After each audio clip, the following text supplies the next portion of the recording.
بسم اللہ الرحمن الرحیم۔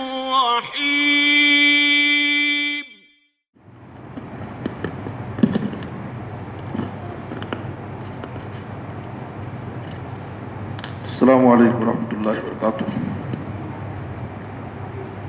بسم اللہ الرحمن الرحیم۔ عن عتبۃ بن عبد السلمی رضی اللہ تعالی عنہ قال قال رسول اللہ صلی اللہ علیہ وسلم لو ان رجلا يخر على وجهه من يوم يولد الى يوم يموت حرما في مرضات الله عز وجل لحقره يوم القيامة، رواه احمد والطبرانی۔ محترم حضرات، ایک انسان اپنی زندگی میں کتنی بھی نیکیاں کر لے اور کتنی بھی بڑی بڑی عبادتیں کر لے، لیکن اسے کبھی بھی عبادتوں کے غرور میں مبتلا نہیں ہونا چاہیے۔ اسے یہ گمان نہیں ہونا چاہیے کہ میں نے اپنی زندگی میں بہت زیادہ نیکی کر لی، میں تو بہت بڑا عابد و زاہد ہوں، بلکہ اسے ہمیشہ اپنی نیکیوں کی کمی اور کوتاہی کا احساس ہونا چاہیے۔ جو حدیث میں نے آپ کے سامنے پیش کی ہے، اس حدیث میں آپ صلی اللہ علیہ وسلم نے فرمایا کہ اگر کوئی شخص پیدائش سے لے کر موت تک اپنی پوری زندگی اللہ کی عبادت میں گزار دے، اس کی زندگی کا بڑا حصہ نیکیوں میں گزر جائے، لیکن پھر بھی جب وہ قیامت کے دن رب العالمین سے ملاقات کرے گا تو جب وہ اپنی نیکیوں کو دیکھے گا تو اسے بہت حقیر اور معمولی سمجھے گا، اور اسے یہ احساس ہوگا کاش کہ میں نے اپنی زندگی میں اور نیکیاں کی ہوتی، کاش کہ میں اور بڑی بڑی باتیں کیا ہوتا تو آج آخرت میں میرا درجہ اور بلند ہوتا تھا۔ تو اپنی نیکیوں کو دیکھ کر کے، اپنے درجے کو دیکھ کر کے اسے افسوس ہوگا۔ یہی وجہ ہے کہ بہت ساری عبادتوں کے اختتام پر استغفار کا جو حکم دیا گیا ہے، اس میں علماء نے یہی حکمت بیان کی ہے۔ عبادت سے فارغ ہونے کے بعد استغفار کرنے کا مطلب کیا ہے؟ حج جیسی بڑی عبادت جس میں آدمی حج سے فارغ ہونے کے بعد جب اپنے گھر کو واپس لوٹتا ہے تو وہ اسی ہی گناہوں سے پاک صاف ہو جاتا ہے جیسے وہ اپنے ماں کے پیٹ سے آج پیدا ہوا۔ حج جیسی عظیم عبادت سے فارغ ہونے کے بعد اللہ تعالیٰ استغفار کا حکم دے رہا ہے۔ سورہ بقرہ کی آیت نمبر 199 میں اللہ نے کہا ثم افیضوا من حیث افاض الناس واستغفروا اللہ،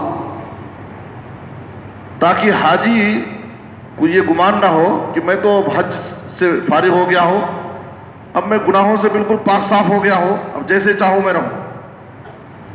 حج سے فارغ ہونے کے بعد استغفار کی تعلیم دی جا رہی ہے۔ نبی صلی اللہ علیہ وسلم نماز سے فارغ ہونے کے بعد 3 مرتبہ استغفر اللہ پڑھتے تھے۔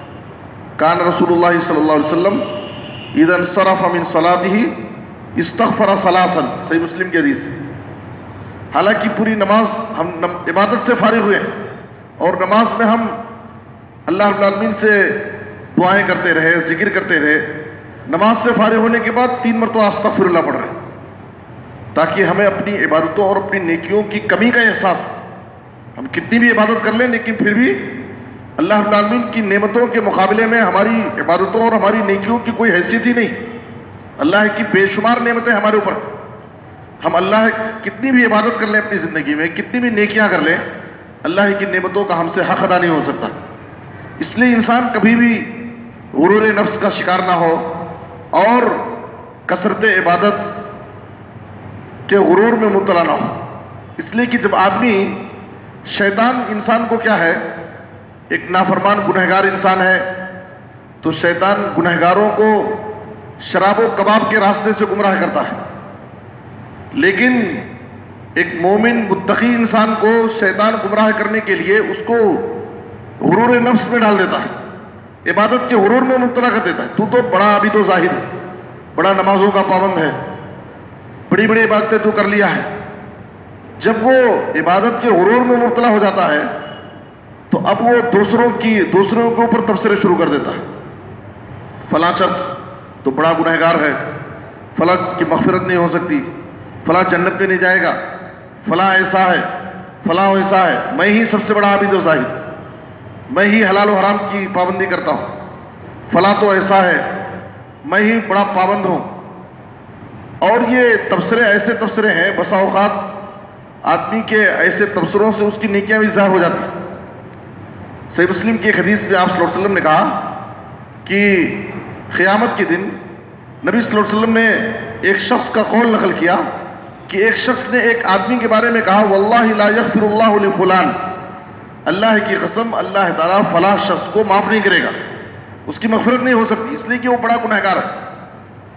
بسا اوقات ہم بھی اپنی زبان سے کسی کے بارے میں ایسے تبصرے کر دیتے ہیں، اس کی زندگی کو دیکھ کر کے تیری مغفرت نہیں ہوتی، تو جنت میں نہیں جائے گا.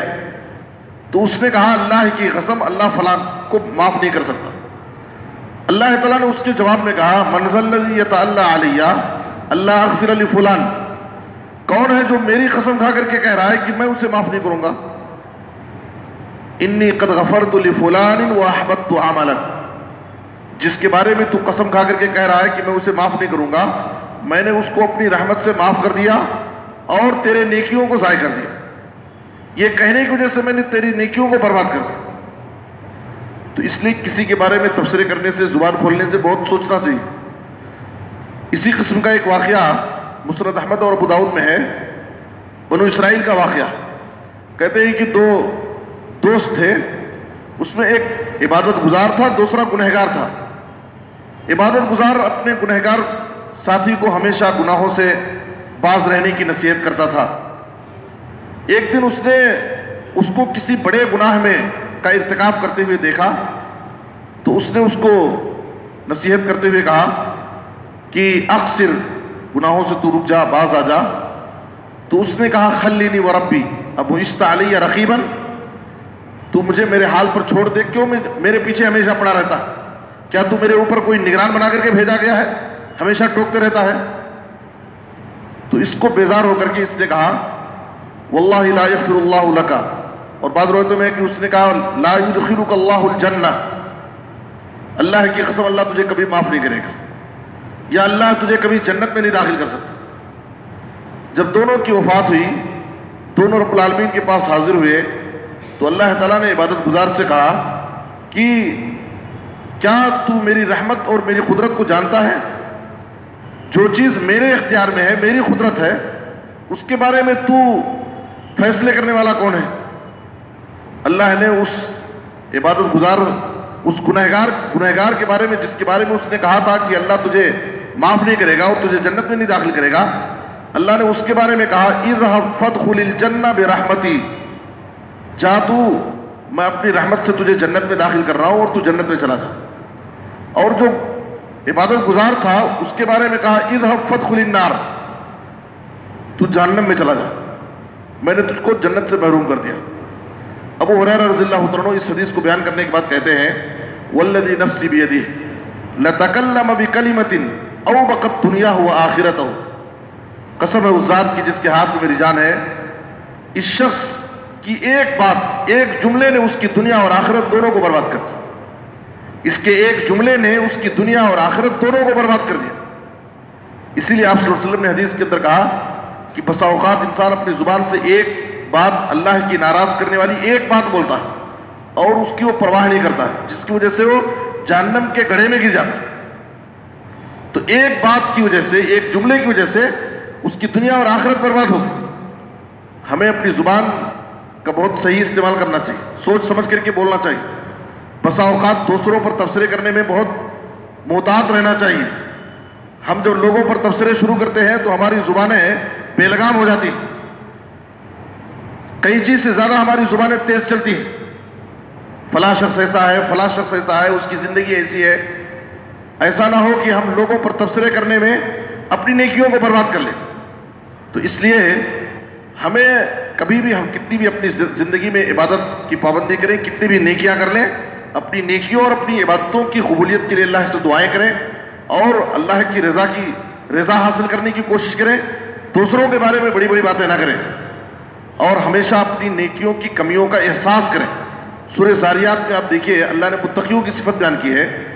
آیت نمبر 17 اور 18 میں کانوا قلیلا من اللیل ما یہجعون وبالاسحار هم یستغفرون. وہ متقی بندے، اللہ والے بندے جو راتوں میں بہت کم سوتے ہیں، جن کی راتوں کا بیشتر حصہ، زیادہ حصہ ان کی قیام اللیل میں گزرتا ہے، اللہ کی عبادت میں گزرتا ہے. لیکن راتوں میں زیادہ عبادت کرنے والوں کی صفت کیا اللہ بیان کر رہا ہے؟ وبالاسحار هم یستغفرون. وقت سحر اللہ سے استغفار کرتے. یہ نہیں کہ میں تو تہجد گزار ہوں، میں راتوں میں قیام اللیل کرتا ہوں، میرے پاس بڑی بڑی باتیں ہیں. جو رات میں تہجد کی پابندی کرتے ہیں، جو رات میں کم سوتے ہیں، زیادہ ان کی راتیں عبادت میں گزرتی ہیں، لیکن وقت سحر اللہ سے استغفار کرتے ہیں، اپنے گناہوں کی مغفرت اللہ سے مانگتے ہیں. تو اس لیے ہمیں ہمیشہ اپنی نیکیوں کی کمی اور کوتاہی کا احساس ہونا چاہیے. کبھی بھی عبادت کے غرور میں ہمیں مبتلا نہیں ہونا چاہیے. اللہ سے دعا ہے کہ اللہ تعالیٰ ہمیں ان باتوں کو سمجھنے اور ان پر عمل کرنے کی توفیق عطا فرمائے. آمین. تقبل یا رب العالمین. صلی اللہ علیہ نبینا محمد و آلہ وسلم.